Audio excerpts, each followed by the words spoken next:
to work for them and to fund us and to support us. And in the year 2001, we got 2 projects in the city of Baroda and the city of Surat to work on for the HIV prevention work. And then after 3 years, we were given the city of Rajkot. And so we started working in the state. And since 2001, that is almost 7 years now, 8 years now. And but we were trying to do a lot of work on sensitizing, as I'm come here today to talk to you people and to sensitize you all on the homosexual issues. We have conducted a number of lectures, police departments, municipal authorities, government departments, health sector, the civil hospital, doctors, various places. And we were doing one of the finest work in Gujarat. Also, the government used to engage us to as resource persons to train other people also in the state, and to even Sylvester was sent to Bangkok for us presenting a paper. So we have done quite a lot of work on that end.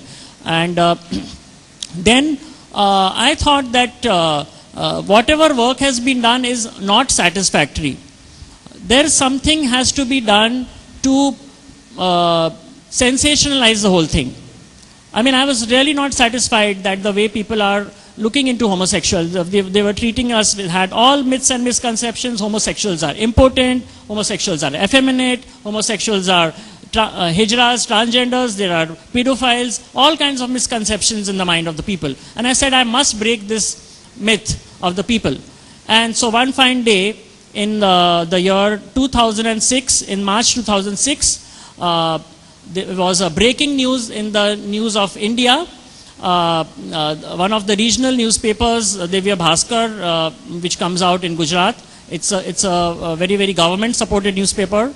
It carried front page news headlines, which the title says, the Prince of Rajpipla declares that he is homosexual, with a huge photograph of mine. And within few hours, all the newspapers got sold off. And it was so funny that I myself could not get a newspaper. So I had to write to the editor to please, I was in Bombay, I said, please fax me a copy of the newspaper to the Humsafar Trust, because I have not read what has been written about me. There was no newspaper available in the market. Entire Gujarat, all the newspapers got sold off. And that was created a big earthquake.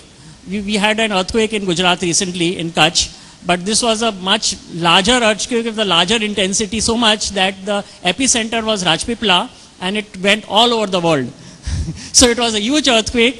It shocked the whole country that, my goodness, a royal member, a family member, a prince is declaring he's gay. And people were like, I mean, it was just too much for them to take in. And I mentioned in my article, I said, I may be the first royal to declare I am gay, but not the only one. There are a lot of royal families in India whom I personally know who are gay and lesbian, gay or lesbian. But it's the simple reason they don't want to come out of this closet. It's fine. I have no issues with that. But I wanted to do that because of HIV/AIDS. HIV/AIDS was spreading in our country, in our state. And our community, our gay community was being traumatized by people. People are not understanding our issues. And I said, I have to open the Pandora's box. I wanted people to talk on homosexuality. My town people, where I belong to, Rajpipla, some of them didn't know what the meaning of homosexual was. So when the news came, they started running around from going to doctors and this and that. What is our prince? Is something wrong with him? What has happened to him? What is homosexual? And you know, so the whole town was discussing homosexuality. Whole state was discussing. Mothers, children, parents. One of the mothers called up the office of the newspaper and says, "What is this you all are writing about homosexuality and all? It's spoiling our children." So the journalist told, you do one thing, you have a daughter at home, give the phone to the daughter, I'll explain to her. And when the daughter came on the line, the daughter says, "Mama, I'll tell you what is homosexuality." You know? So instead of telling that the daughters they're spoiling, the daughter is telling the mother, "I will tell you what is homosexuality." So daughter was knowing more than the mother. And that is the reason it is very much needed for this hour to create awareness on this topic, because there are so many misconceptions about this whole thing. I will give you a small example.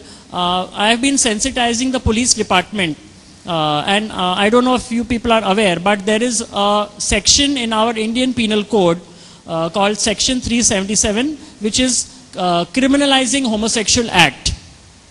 Now, this section has not been used much, but it has been misused. Our staff, Sylvester will agree with me, we send them to the field work to distribute condoms for safe sex behavior. They have been caught by the police, and they have been arrested, and they have been exploited, they have been blackmailed, they are tortured. So this law has not been used as much as it has been misused. So we go to the police and tell them that, well, we are working on this, we are being supported by the government, and we are doing this work on HIV/AIDS prevention. And I make it a point, whenever any new police commissioner comes to our town, I take an appointment with him and go and see him and to sensitize him on this issue. And one of these days, I took an appointment from the Rajkot police commissioner to go and see him and to talk to him. And when I went inside his cabin and to introduce myself, he himself got up from his seat and he told me, "We are very proud of you that you have come out and spoken about this. And more people like you should be talking about this." I said, "Sir, you are a police officer. Are you aware there is a section 377? He said, "Yes, I know. I don't care about the law. I am caring about humanity. You people should come out and talk about yourself, because it is very much needed. You people are suppressed, you are harassed, and I am a police officer, but I will say I am proud that what you have done, and I fully support you." My work was done. I didn't have to sensitize him at all. He was already sensitized about this whole issue. He has helped my project a lot. He has helped my workers in our project work, in HIV/AIDS prevention work, and I really salute people like him who, in spite of holding a position as a senior police officer, can openly state.